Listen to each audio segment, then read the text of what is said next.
Hello friends, M के Gupta coaching centre में आप सभी का एक बार पुनः स्वागत है। दोस्तों, आज के इस वीडियो में हम बात करेंगे टेंस के बारे में। और टेंस क्या है?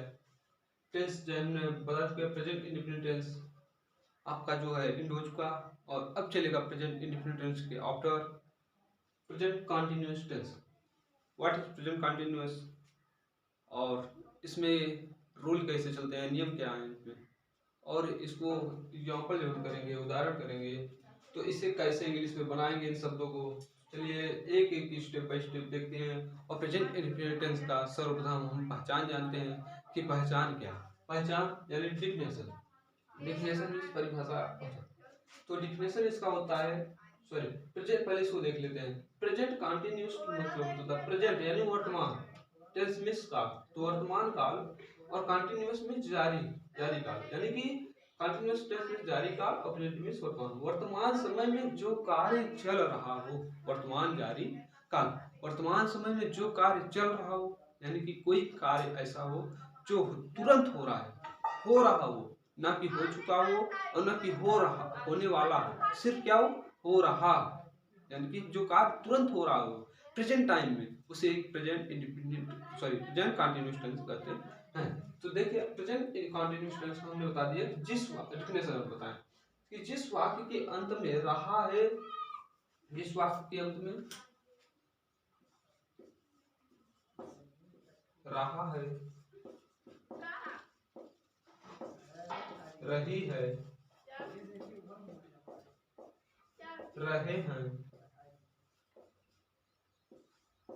रहा हूं,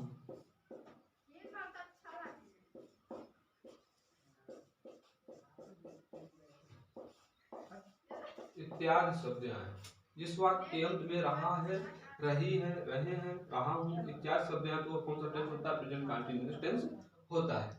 अब इसका हम सर्वप्रथम देखते हैं। इसमें भी प्रेजेंट इंडेफिनिट टेंस की तरह इसमें भी चार होते हैं। प्रेजेंट इंडेफिनिट का जिसमें हुआ था आपको पहला सिंपल, उसके बाद निगेटिव, फिर इंटरगेटिव, प्रारंभ वाला, बीच वाला, इंटरगेटिव विथ निगेटिव, प्रारंभ वाला और बीच वाला। उसी प्रकार से प्रेजेंट कंटिन्यूअस में भी आपका जो होता है ये भी चार होते हैं। अब सर्वप्रथम हम देखते हैं सिंपल सेंटेंस, यानी सिंपल सेंटेंस में क्या होता है? साधारण वाक्य, साधारण वाक्य। इसे अफर्मेटिव सेंटेंस भी कहते हैं, इसे अफर्मेटिव सेंटेंस भी कहते हैं। जैसे फार्मूला इसका होता है, formula subject is am are plus verb in ING plus object etc। तो फार्मूला यानी सूत्र, सूत्र आपका क्या है? सब्जेक्ट यानी कर्ता, कर्ता के बाद इज एम आर सब्जेक्ट के अनुसार प्लस वर्ब यानी क्रिया में आईएनजी प्लस ऑब्जेक्ट प्लस उसके बाद जो वर्ड आएंगे, ठीक है। तो उसका डायरेक्शन अब हम देखते हैं कि कर्ता के, कर्ता तो मान लीजिए कर्ता के बता दिए कि कर्ता के अनुसार हम क्या करेंगे, इस का प्रयोग करेंगे, एम का प्रयोग, आर का प्रयोग। अब कर्ता हमारा क्या है? कर्ता हमारा क्या है, तो उसके हिसाब से करेंगे, लेकिन इसका प्रयोग कब करेंगे उसको भी देख लें। तो जब सिर्फ प्यूलर जब रहेगा, इतना ध्यान दें कि आपका प्यूलर रहे तो आपका किसका प्रयोग होगा? आर का प्रयोग होगा। प्यूलर रहे, सब प्यूलर सब्जेक्ट रहे तो आर का प्रयोग करेंगे, ठीक है। तो प्यूलर सब्जेक्ट के लिए आर का प्रयोग, सिर्फ आई को छोड़ करके आई के साथ किसका प्रयोग करेंगे? आई के साथ एम का प्रयोग करेंगे, आई के साथ एम का प्रयोग। इज यानी कि सिंगुलर सब्जेक्ट एक वचन कर्ता के साथ, जैसे एक वचन में आपका ही, पुरुष के लिए जैसे, अच्छा स्त्री के लिए इट और नेम,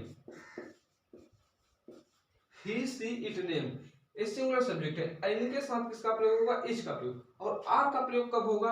आर का प्रयोग बता दिया मैंने ना कि बहुवचन सब्जेक्ट यानी प्लूरल सब्जेक्ट। तो plural subject you are they, you are they, ठीक है।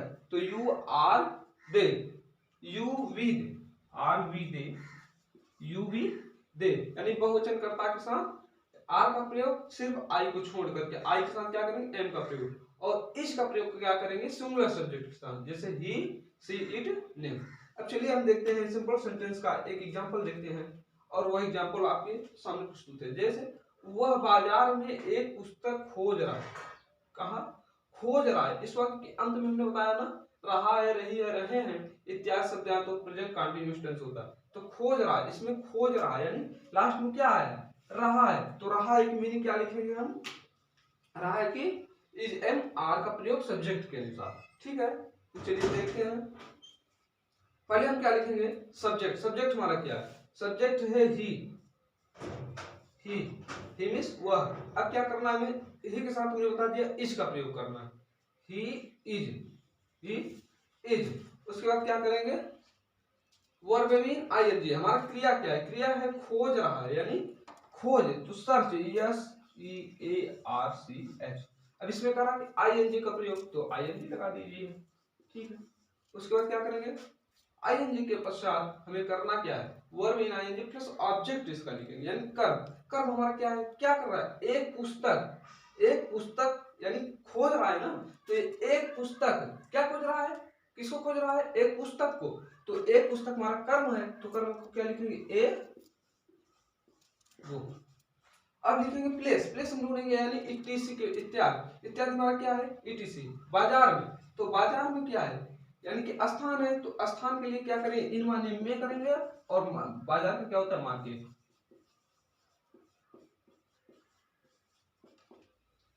तो क्या हुआ, he is searching a book in market. तो I hope you are understand present continuous of simple sentence. तो इस प्रकार से आप कर सकते हैं प्रेजेंट कंटिन्यूअस टेंस का सिंपल सेंटेंस एग्जांपल।